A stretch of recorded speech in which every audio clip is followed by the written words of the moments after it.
అలాగే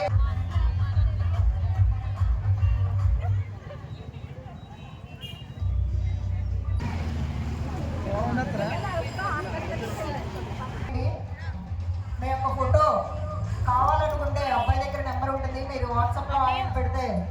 మీకు మీ ఫోటో మీకు ఒక 10 minutes సెండ్ చేయడం